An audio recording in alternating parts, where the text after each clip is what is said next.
குழந்தைங்க வந்து பொறக்கும்போதே வந்து பேச முடியாமலோ, அதே மாரி காது கேட்காமலோ வந்து நெறைய விஷயங்களால வந்து குழந்தைங்க பொறக்குறாங்க. எதனால இந்த மாரி விஷயம் வந்து குழந்தைகளுக்கு நடக்குது? இதுனா என்ன பிரச்சனை அப்படின்னு பார்க்கும்போது, இப்ப இது வாழ்க்கையில ரொம்ப வேதனையான ஒரு விஷயம், ரொம்ப துக்கமான ஒரு குழந்தை பிறந்துட்டு அந்த குழந்தை வாய் பேச முடியலைன்னா எவ்வளோ ஒரு வேதனையா இருக்கும். அது சாகுற வரைக்கும் இதெல்லாம் என்ன ஒரு காரணம்? இந்த ஆட்டிசம் நோய் வந்து வராம இருக்கிறதுக்கோ, தடுக்கிறதுக்கான ஏதாவது பரிகாரம் இருக்கா? நம்ம முன்பிறவில செஞ்ச கர்ம வினையோட பாதிப்ப தான் இந்த மாரி குழந்தைகள் ரூபத்திலயோ, இல்ல மத்த விஷயத்திலயோ நம்ம அனுபவிக்கிறோம். இப்ப அதுக்கு நம்ம என்ன பண்ணலாம்? என்ன பரிகாரம் செஞ்சா உருவமே வெள்ளியில பார்த்தீங்கன்னா, ஒரு குழந்தையோட உருவத்த ஒண்ணு வாங்கி வச்சுக்கங்க. ஒரு 48 நாள்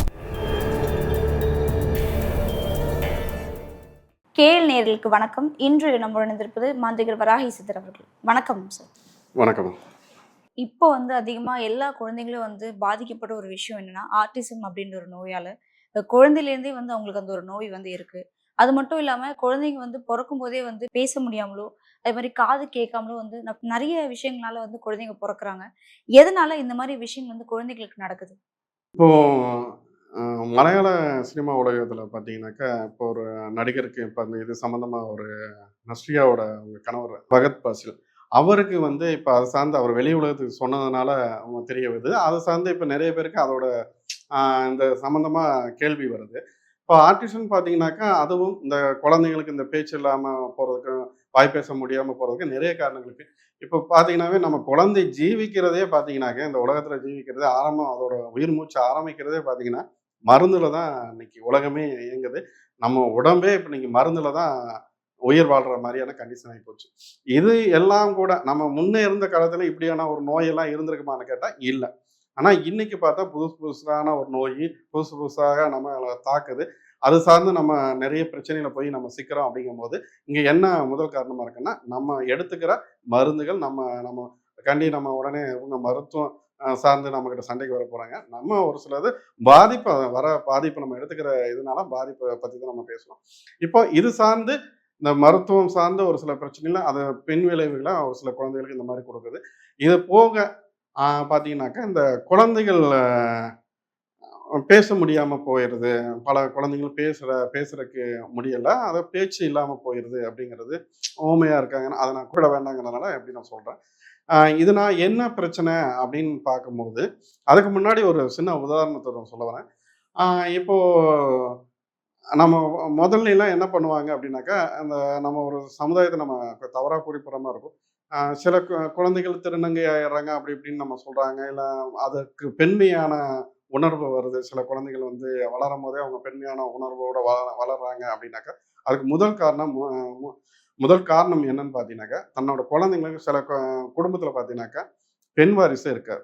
இவங்க என்ன பண்ணுவாங்க, அந்த குடும்பத்தில பிறந்த 2வது குழந்தையோ, இல்ல 3வது ஆண் வாரிசோ என்ன பண்ணுவாங்கன்னா, அவங்க பெண்ணா பாவித்து பிறந்த குழந்தையவே பார்த்தீங்கன்னாக்கா, அதுக்கு இந்த பெண் சம்மந்தப்பட்ட ஆடைகள் போடுறதும், மத்தபடி இந்த கொலுசு போடுறது, காதுல மூக்குத்தி, அ தோடு இதெல்லாம் போடுறது. அந்த குழந்தைய ஒரு குறிப்பிட்ட வயசு வரைக்குமே, ஒரு 5 வயசு வரைக்குமே, அது பெண்மை தன்மையோடையே அது வளர்க்க ஆரம்பிப்பாங்க.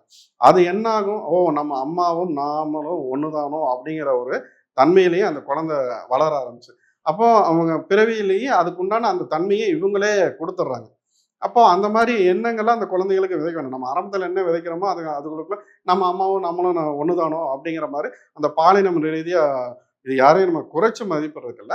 அந்த மாரியான ஒரு எண்ணங்கள் அது அப்படியே காலப்போக்குல என்ன ஆகுறது, அந்த மாரி ஒரு பெண் தன்மையோ, ஒரு சில ஆண் தன்மையோ சில குழந்தைகளுக்கு இதே மாரி பெண் குழந்தைகளே அந்த அ ரெகுலரா பெண் குழந்தைகள் இருக்கிற வீட்ல அவங்க என்ன பண்ணுவாங்க, அந்த குழந்தைய அ ஆண் வாரிசு மாரி பாவிச்சு வளர்ப்பாங்க. அவங்களுக்கு இந்த ஒரு சில குழந்தைங்க பார்த்தீங்கன்னா, ஆண் தன்மையோட இருக்கும். அந்த வீரியமோட இருக்கும். அது ஒரு சில அவங்க அந்த வளர்க்கும்போதே அதுக்கு உண்டான அந்த பிர அ அந்த வளர்ப்பு முறையிலேயே அது வந்துருது.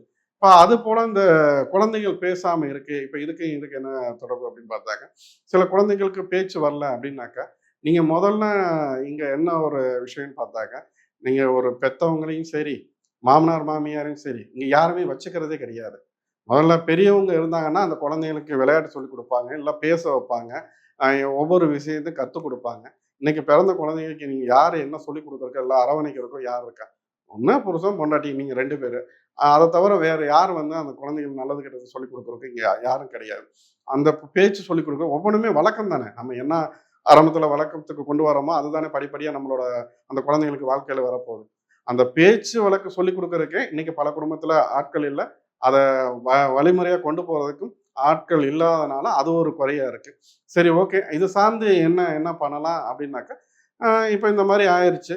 இதுக்கு என்ன பண்ணலாம்? முதல்ல பெரியவங்க அந்த பிறந்த குழந்தைங்கள கொஞ்சம் அவங்க வழிகாட்டுதல் படி, நம்ம அந்த பழைய மரபு முறையில அவங்கள அதுக்குண்டான பிறந்த குழந்தைங்கள வளர்த்து ஒரு குறிப்பிட்ட வயசு வரைக்கும் கொண்டு வந்தாவே, இந்த நோய் சார்ந்த பிரச்சனை இல்லாம இருக்கும். அதுதான் மெயின் விஷயமே.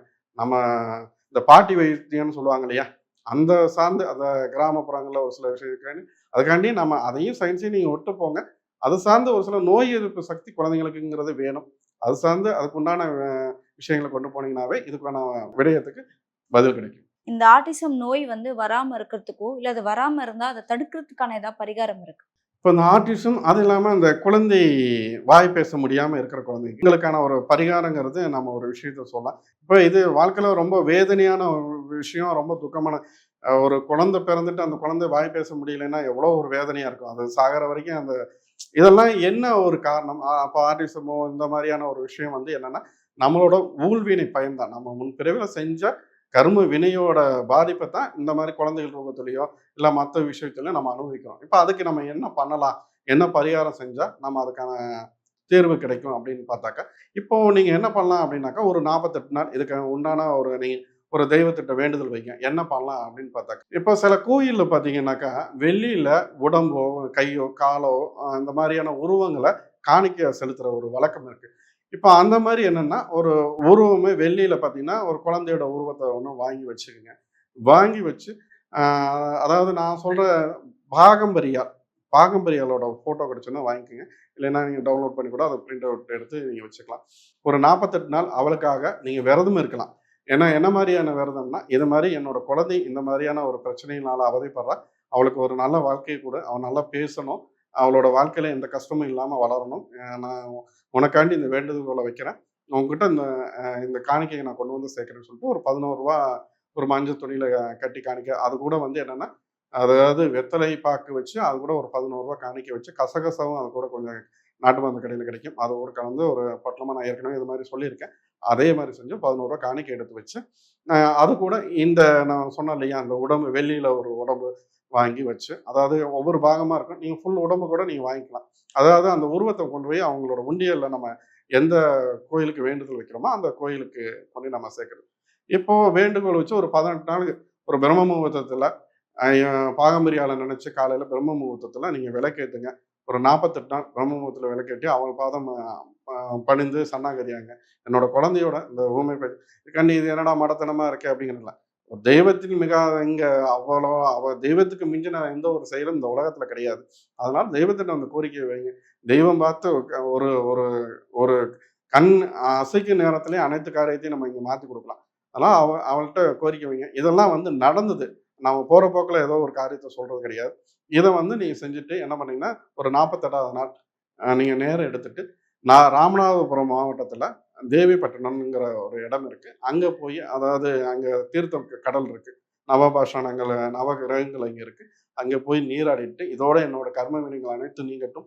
என் பிள்ளைக்கு நல்ல ஒரு வாழ்க்கை கிடைக்கட்டும் அப்படின்னு சொல்லிட்டு அங்க வேண்டிட்டு, நவகிரகங்கள 9 முறை சுத்தி வந்துட்டு, நேரா அங்கிருந்து கிளம்பி, அங்கேயே ராமநாதபுரம் மாவட்டத்துல அந்த தொண்டிக்கு அதாவது தொண்டிக்கு அருகில திருவெற்றியூர்ன்னு ஒரு ஊர் இருக்கு. அங்க பாகம்பிரியாள் அம்மான்ட்டு ஒரு அம்மா இருக்காங்க. அதாவது அவங்க அம்மையும், அப்பனும். அது வன்மீகநாதர் வந்து அந்த ஆலயத்துல 2 பேரும் சிறப்பு.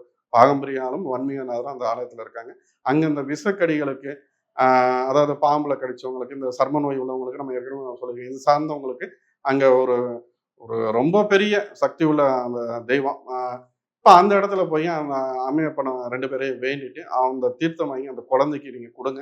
குடுத்துட்டு முடிஞ்சா ஒரு நாள் முதல் நாள் இரவு அங்க கொண்டு இருந்து தங்கிட்டு, மறுநாள் அந்த வாசகி தீர்த்தத்துல குளிச்சுட்டு, அங்க வன்மீகநாதர அவர அவர தரிசனம் பண்ணிட்டு, அம்மா கிட்ட போய் விழுந்து அவ பாதம் வணங்கி, அங்க இது தீர்த்தம் குடுப்பாங்க. அந்த தீர்த்தத்த வாங்கி அந்த குழந்தைக்கு குடுங்க. குடுத்துட்டு நேரா அங்கருந்து கூட்டிட்டு வாங்க. இந்த நீங்க எடுத்து வச்சிருந்த அந்த காணிக்கை இருக்கு இல்லையா? அந்த ரூ. 11 காணிக்கை, அந்த அந்த உருவம் சொன்னேன் இல்லையா? வெள்ளி உருவம். அந்த வந்து என்னோட பெண்ணுக்கோ, பையனுக்கோ இந்த குறை நீங்கி அவங்களுக்கு நல்லபடியா பேச்சு வரணும். நீ தான் அவங்களுக்கு எல்லாமேன்னு சொல்லிட்டு அந்த உண்டியல போட்டு நீங்க எங்க கண்டிப்பா 48 நாளுக்குள்ள ஒரு நல்ல மாற்றம் கிடைக்கும். அடுத்த 48 நாளுக்குள்ள கண்டிப்பா படிப்படி நீங்க அதுக்கு உண்டான நீங்க ட்ரீட்மெண்ட்ட கூட அதுக்கான நான் ட்ரீட்மெண்ட் பார்க்க வேணாம்னு சொல்லல. ட்ரீட்மெண்ட்ட பாருங்க. இதுவும் அதுவும் சேர்ந்து ஒரு நல்ல மாற்றத்த குடுக்கும். உங்க குழந்தைகளுக்கு இந்த ஆட்டிசம் சம்மந்தப்பட்ட அந்த பிரச்சனையும் நீங்கும். அந்த வாய் பேச முடியாத அந்த பிரச்சனையும் நீங்கி, ஒரு நல்ல வாழ்க்கையில மாற்றம் வர்றதுக்கு ஒரு நல்ல வரப்பிரசாதம் இத செய்யுங்க. கைமேல் பலன் கிடைக்கும். ஸோ இவ்வளோ நேரம் வந்து குழந்தைங்களுக்கு ஆட்டிசம் வந்தா அந்த நோய வந்து எப்படி நம்ம தடுக்கணும்? அதே மாரி என்னென்ன பரிகாரங்கள் பண்ணா அந்த நோய் வந்து வராது அப்படின்றத பத்தி பல விவரங்கள பகிர்ந்துகிட்டதுக்கு ரொம்ப நன்றி சார். நன்றி.